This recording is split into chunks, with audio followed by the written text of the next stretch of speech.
Hoy vamos a hablar de la última guerra en Europa. Bueno, más bien de una serie de guerras que forman parte de un proceso que supuso el fin de Yugoslavia como país y que creó una serie de nuevas repúblicas independientes, como son Eslovenia, Macedonia, Croacia, Bosnia o Serbia. Sin embargo, hoy voy a contar con la ayuda de un gran experto en geopolítica europea.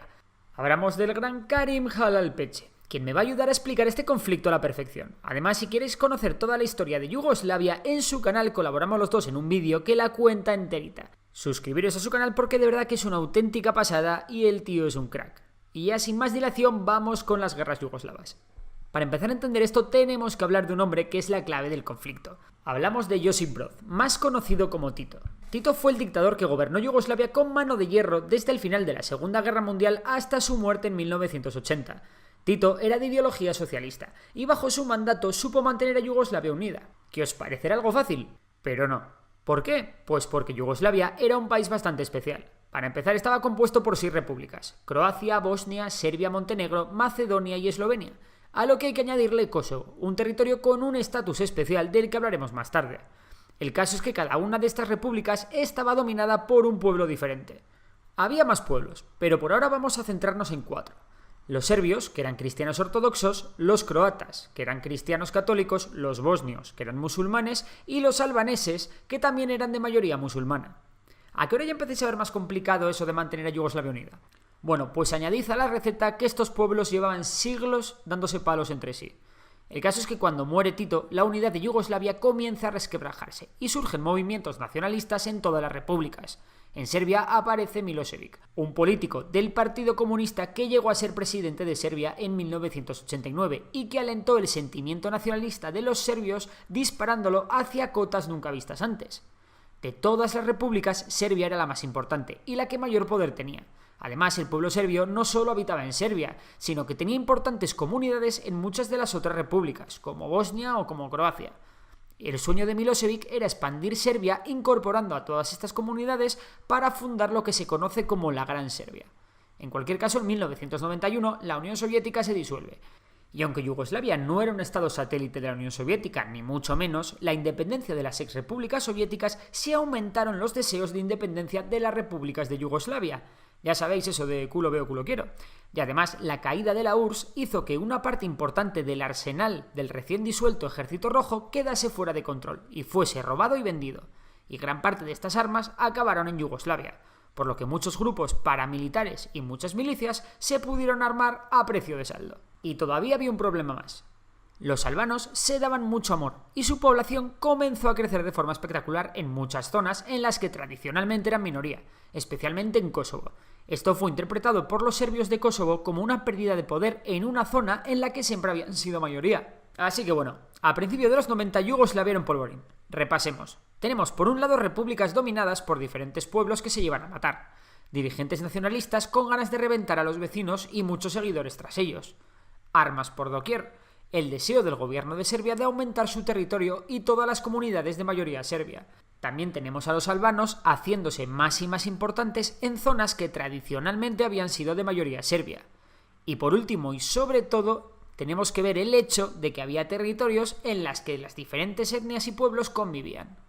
La guerra tuvo muchísimos detonantes, pero los principales fueron la abolición de la autonomía de Kosovo por Milošević, ya que Kosovo se estaba llenando de albaneses y temía que estos tomasen el control de la región tradicionalmente de mayoría serbia. Al ver por dónde iban los tiros, los eslovenos y los croatas declararon su independencia de lo que todavía se podía considerar Yugoslavia.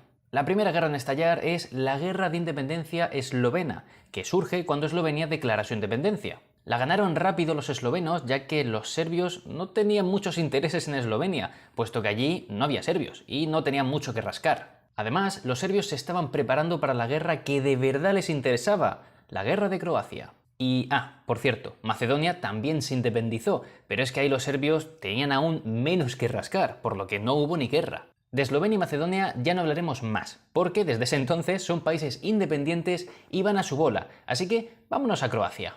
Cuando Croacia declaró su independencia, la minoría serbia que vivía en Croacia no la aceptó y proclamó la República de Krajina, y los serbios mandaron al ejército para allá para enfrentarse al recién creado ejército croata. Y esta no fue una guerra de mentira como la de Eslovenia. En esta, ambos bandos lucharon con todo lo que tenían. De hecho, la guerra terminó en 1995 con decenas de miles de muertos y la victoria de las fuerzas croatas que consiguieron la total independencia del país. Sin embargo, lo peor ocurrió en Bosnia.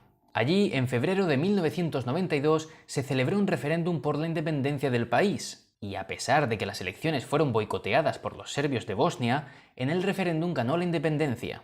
Pero lo de Bosnia es diferente a lo de Croacia por una razón, y es que en Bosnia no hay dos pueblos mayoritarios, sino tres. Por un lado estaban los bosnios musulmanes, por otro lado una comunidad serbia importante a los que se les conoce como serbio-bosnios, y por otro lado una comunidad también muy importante de croatas que vivían en Bosnia. Y, al igual que pasó en Croacia, los serbios de Bosnia y los de la propia Serbia no aceptaron la independencia de Bosnia, por ello fueron a la guerra contra los bosnios musulmanes y los croatas de Bosnia. Y claro, recordad que, paralelamente, Croacia y Serbia estaban en guerra. Y, para liar un poquito más las cosas, los bosnios musulmanes y los croatas tampoco se podían ni ver, y entre ellos también estalló un conflicto, eso sí, de menor escala. Fue conocido como la Guerra Bosnio-Croata. Así que repasemos. Por un lado tenemos a Croacia en guerra contra Serbia y los serbios de Croacia. Por otro, a los serbios y a los serbo-bosnios en guerra contra los bosnios musulmanes y los croatas de Bosnia. Y por último, un conflicto algo más reducido entre los propios bosnios musulmanes y los croatas de Bosnia. Bien, pues sigamos con la guerra de Bosnia. El caso es que los serbios eran bastante más fuertes que los bosnios e intentaron unir a Serbia todas las zonas serbias de Bosnia y todo lo que hubiese en medio. Esto implicó que los serbios conquistasen también zonas de mayoría bosnio-musulmana. Y claro, cada vez que los serbios pillaban un pueblo bosnio-musulmán, se los cargaban a todos hasta el punto de que realizaron verdaderas limpiezas étnicas. De entre todas ellas, destaca la de Srebrenica, una localidad que fue sitiada por el ejército serbio y en la que 8.000 bosnios musulmanes fueron asesinados, siendo este el mayor asesinato masivo en Europa desde la Segunda Guerra Mundial. Cuando la situación era completamente límite y la victoria serbia parecía inminente, croatas bosnios y bosnios musulmanes se aliaron, entre otras cosas porque Estados Unidos se empeñó en ello. Y sí, por fin poco a poco los serbios empezaron a perder terreno. La situación se volvió aún más adversa para los serbios cuando la OTAN decidió comenzar a bombardear a las fuerzas serbias. También las fuerzas de la ONU, que estaban desplegadas en Bosnia para pacificar el terreno y crear zonas seguras, se pusieron en contra de los serbobosnios, por los sistemáticos ataques serbobosnios a zonas seguras controladas por los cascos azules. Finalmente a los serbios no les quedó más remedio que firmar un armisticio y admitir su derrota. La paz se firmó a finales de 1995. Como curiosidad decir que en Bosnia hubo un importante contingente de españoles desplegados por la ONU. De ahí que como muestra de agradecimiento en Mostar se puede ir a la Plaza de España, que se construyó en honor a los caídos españoles en combate. La guerra duró poco más de 3 años y causó cerca de 1,8 millones de desplazados y 100.000 víctimas entre civiles y militares.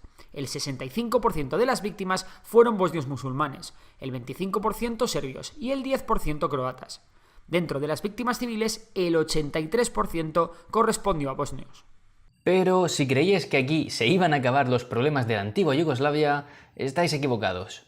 Nos tenemos que ir a Kosovo, un territorio de Serbia cuya población era en su mayoría albana. El caso es que los albano-kosovares enseguida se organizaron y montaron guerrillas contra los serbios. El conflicto fue escalando y escalando hasta que en febrero de 1998 estalló la guerra a gran escala entre los albano-kosovares y el gobierno de Yugoslavia, que para entonces ya solo controlaba Serbia y Montenegro. Y aunque podéis pensar que las fuerzas serbias eran mucho mayores, no es así, ya que los serbios contaban con un hermano mayor, la OTAN. La OTAN intervino bombardeando a las fuerzas serbias. Los serbios, desbordados por la OTAN, se vieron obligados a firmar una paz en la que retiraron a sus fuerzas de Kosovo, entrando fuerzas internacionales para asegurar la paz en la región. La guerra concluyó con 13.500 muertos y con una gran cantidad de civiles entre los fallecidos. Finalmente, Kosovo declaró en 2008 su independencia, aunque hoy en día hay muchos países importantes que no la reconocen. Y por si os estáis preguntando qué pasó con Montenegro, pues siendo de mayoría serbia, fue el mayor aliado de Serbia y formó con esta una federación hasta que en 2006 se independizó tras un referéndum. En cualquier caso, y aunque la zona seguiría caliente durante mucho más tiempo, las guerras yugoslavas concluyeron en el año 2001. Detrás dejaron entre 130.000 y 200.000 muertos, además de millones de desplazados. Las zonas más afectadas con la guerra quedaron prácticamente destruidas y aún hoy en día son zonas bastante deprimidas en las que la pobreza campa a sus anchas. Y ahora es tu turno. ¿Crees que la paz reinará en los Balcanes? ¿O crees que por lo contrario volverán a extenderse los odios vecinales? Si te ha gustado el vídeo ya sabes que puedes suscribirte al canal, al mío y al de Karim, y compartir el vídeo, darle a like, y también puedes seguir a Memorias de Pez en Facebook, Instagram, Twitter e incluso TikTok. Un saludo a todos y hasta la próxima.